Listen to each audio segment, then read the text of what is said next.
Anong binalik yung droga na sinasabi niya? Walang binalik na droga. Yung droga po, na problema na matagal na panahon, na yung promise ng kanyang tatay, tatapusin for 3 months, lumipas yung 6 years na term, nandyan pa rin yung droga. Hindi natapos yung droga. Nadagdagan pa. Kasi alam na ninyo yung nangyari, di ba, yung naging revelasyon, mga kababayan, doon sa Quadcom. Lumalabas yung mga sindikato ng droga, barkada nila. At sabi ni Trillanes, mga kababayan, ang pinaghabol yung kompetisyon.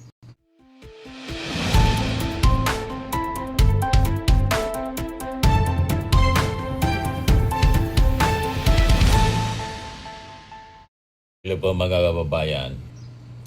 Narinig ninyo mga kababayan yung raids coalition rally sa Davao. Matindi yung mga binitawang salita po ni Bastos, Mayor Bastos Duterte. Baste. Pero mas maganda nang tawagin natin na Mayor Bastos. Matindi yung pambabastos na ginawa mga kababayan sa ating Pangulong Bongbong Marcos. Sa bagay, mga kababayan, hindi naman po hindi na nakapagtataka kasi buong pamilya niya bastos, yung tatay niya bastos, lahat sila bastos. So ito yung ori na gusto ninyong leader. Yan Si Marcos, sira na puwet niyan kung ano-ano siguro ang pinapasok. Sabi po nitong Pinoy CCTV, I have never heard PBBM saying nasty things to any Duterte. Bakit kay itong mga Duterte? Madali lang magsalita ng kabastusan. Tapos, pinapalakpakan pa ng mga tagasunod. Pangdabaw lang talaga, attitude nila. Never na sa nasyonal. So, nagduda pa nga ako ng post nito, mga kababayan ng Broken News. Chinik ko sa mainstream. Kung totoong sinabi, talagang sinabi pala ni Baste na yung point daw ng ating Pangulong Bongbong Marcos sira na kung ano-ano siguro niya yung pinapasok. Baka po sa inyo. Di ba? Pero yung ating Pangulong Bongbong Marcos, nagka-diverticulitis.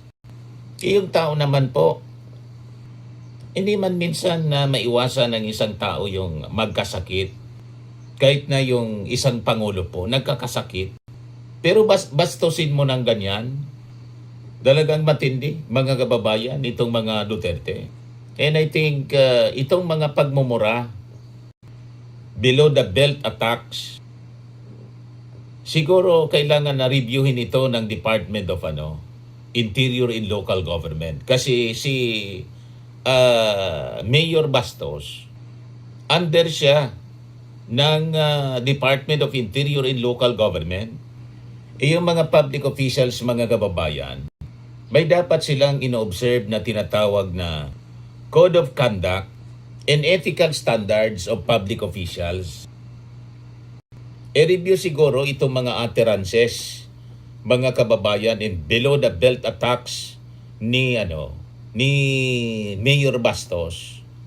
Kasi pag pinalampas natin ito, ang ganitong mga pag-uugali, titingalain ito po ng ibang mga officials, kaya namimihasa sila kasi hindi natin pinapanagot. Baka pwede itong i-review, hindi lang ng Department of Interior and Local Government, kundi pati ng Ombudsman, para may sailalim po sa disciplinary action and possible removal siguro from office kung may nalabag, mga kababayan, sa Code of Ethics, Code of Conduct and Ethical Standards ng mga public officials. Itong si Mayor Bastos ng Davao City, grabe po yung mga pinagsasabi. Imagine, Presidente, sabihan mo ng ganyan. Si Marcos, sira na niya ang point niyan. Kung ano-ano niya siguro yung pinapasok. Ganon kabastos, mga kababayan. Ganon binastos ni Baste, yung ating Pangulong Bongbong Marcos. Pakinggan ninyo kung gaano kabasto si Baste, mga kababayan. Itong si Marcos,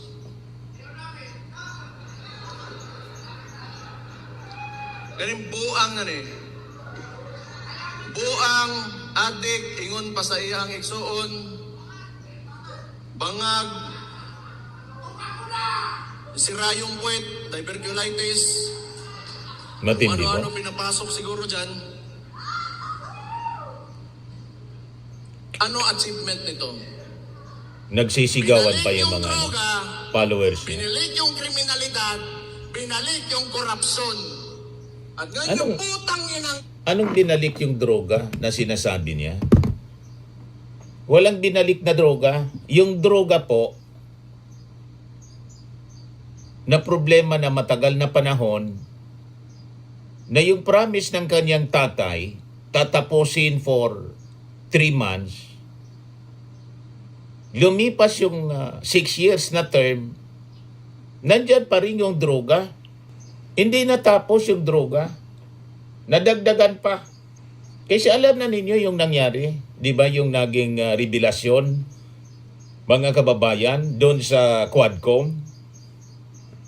Lumalabas yung mga sindikato ng droga, barkada nila. At sabi ni Trillanes, mga kababayan, ang pinaghabol yung kompetisyon. Di ba ganon, mga kababayan? Ang lumabas doon sa Quadcom. So ang sinasabi ni Quadcom investigation, mga kababayan. So ang sinasabi ni Baste, ibinalik yung droga ng ating Pangulong Bongbong Marcos. Walang ibinalik po. Ipinagpatuloy yung paglaban sa droga. Pero yung war on drugs ng ating Pangulong Bongbong Marcos, bloodless, hindi tulad ng ginawa ng kanyang tatay, bloody drug war. Kaya nga yung kanyang tatay na-deliver doon, mga kababayan, sa dahig as a consequence ng kanyang bloody war on drugs. So maling sabihin na yung ating Pangulong Bongbong Marcos ibinalik yung droga. Kasi ang ibig sabihin pag binalik yung droga, nasolve nila yung problema sa droga at ngayon bumabalik na. Ibinalik. Ibig sabihin, yung ating Pangulong Bongbong Marcos involved sa droga. Negosyo din ng ating Pangulong Bongbong Marcos yung droga. Malabo siguro po, mga kababayan. Walang ganon. Ito yung narrative nila kasi gusto nila, mga kababayan, sabihin na yung ating Pangulo nga ay bangag, adik. Tingnan naman ninyo po ang itsura ng nag-accuse sa ating Pangulong adik. Di ba po? Malayo po. Sa itsura pa lang, physical appearance ng ating Pangulo at buong family, malabo na adik at malabo na involved o nag-tolerate sa droga, nagpabalik sa droga. Walang ganun po. Tama, mga kababayan? Yan ang sinasabi na dito. pinapasok siguro dyan. Puro fake news. Ano achievement nito? Binalik yung droga, binalik yung kriminalidad, binalik yung...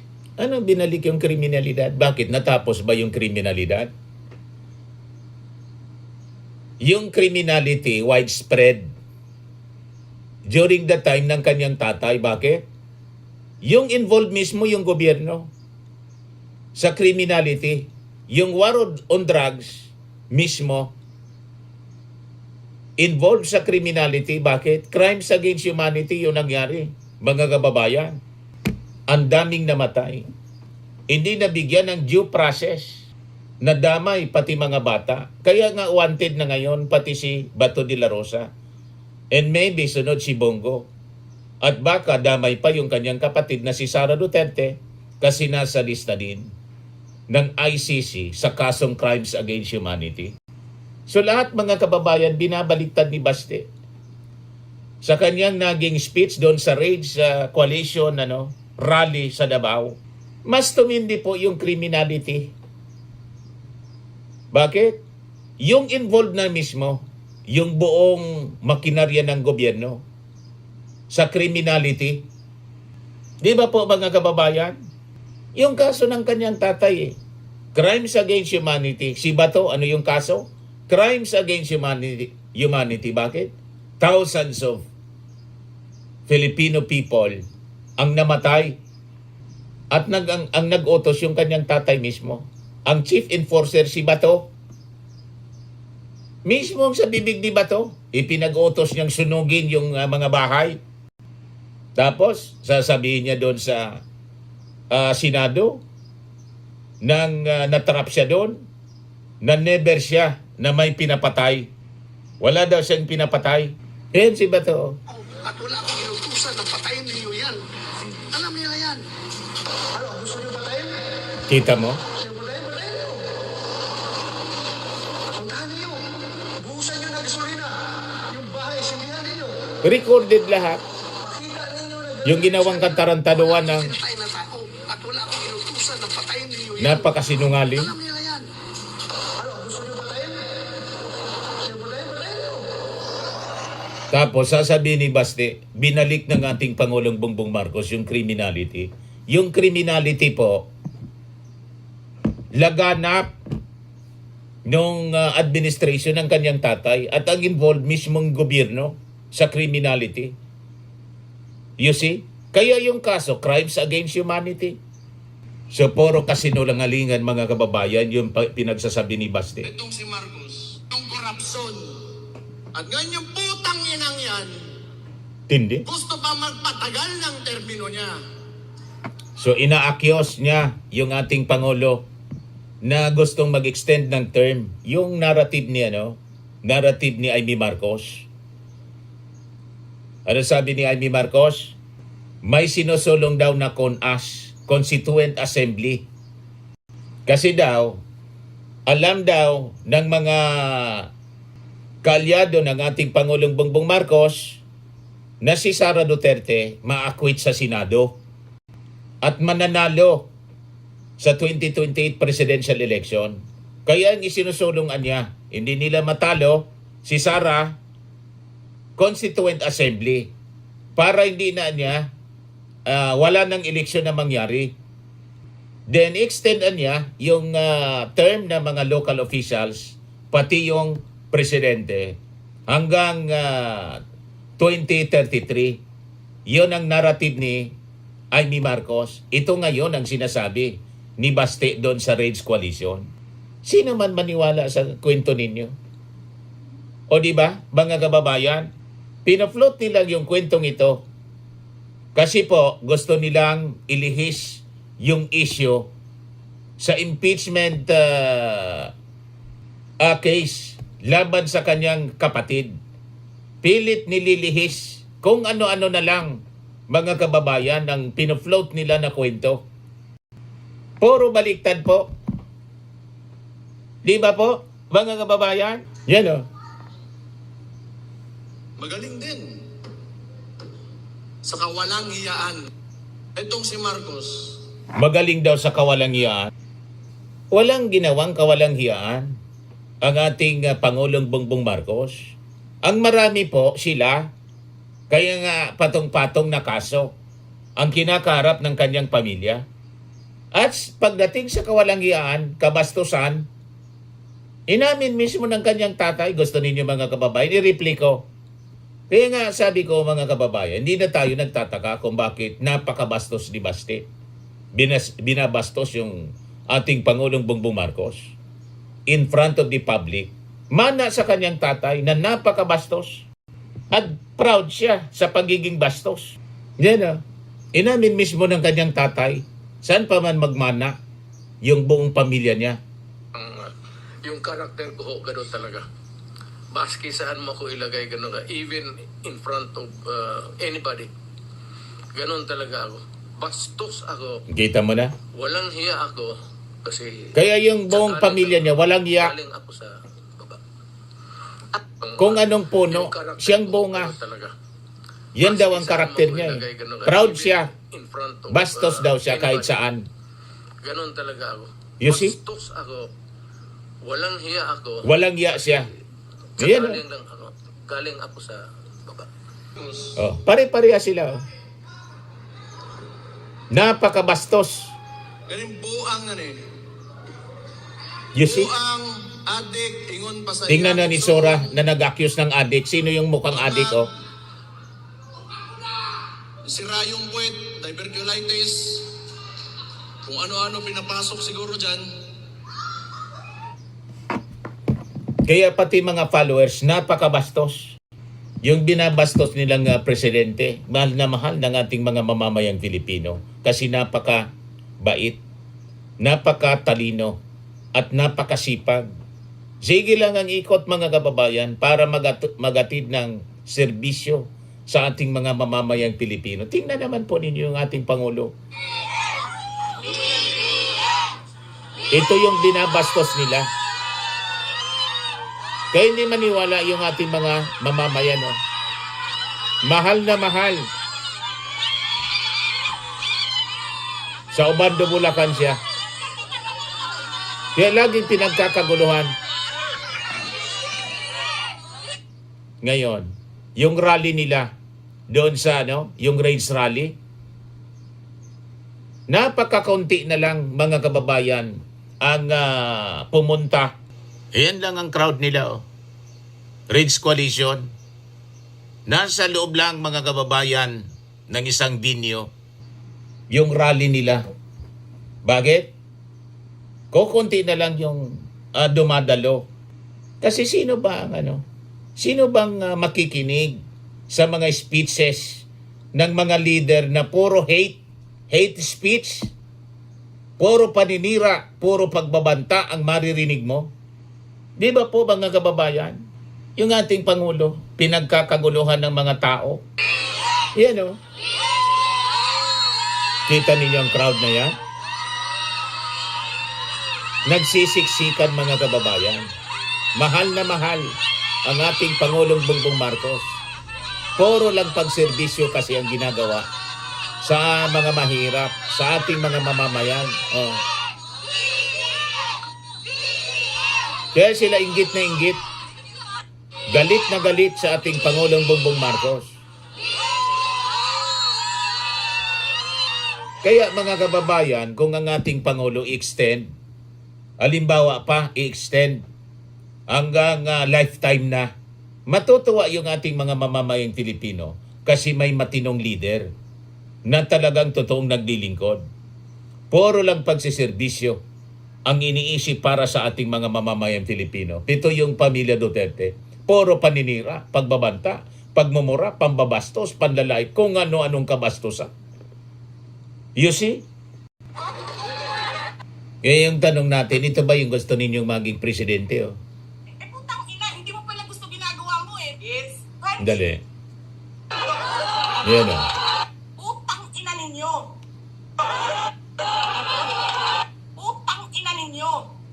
Putang ina, hindi mo pala gusto ginagawa mo eh. Yes. Country is going to hell. Ganyan ang gusto ninyo? Ina ninyo. Proud kayo sa ganyan? Lahat. Ay, putang ina mo ka. Ang ina mo ka. Ang puting ina ang show ninyo. Tindi. Gusto ko, ang galing yung ulo niya ba? Imagine myself cutting his hand. Imagine myself cutting his hand. Tindi. Yan yung mga magkakapatid na violente, Ganun din ang mga bastos. sa mga katabi ko. She may not like Siminet. Kaya pati po yung kanilang mga supporters, puro bastos. So yun ang ating panawagan po sa DILG. I-review ninyo yung speech po ni matindi. Marami pa siyang sinabi, kaya lang, wag na. Diba? Mga kababayan? Puro false accusations. Puro fake news. Puro pagbabanta. So yun ang ating panawagan sa DILG, pati sa Ombudsman. I-review po ninyo yung speech nitong si Baste, kasi isa siyang local official, isang mayor.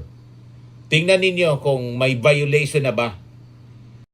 Sa tingin natin may violation po sa Code of Conduct and Ethical Standards for Public Officials, mga kababayan. Kailangan linisin natin. yung ating gobyerno sa mga uri ng taong tulad nito. Tama po, mga kababayan?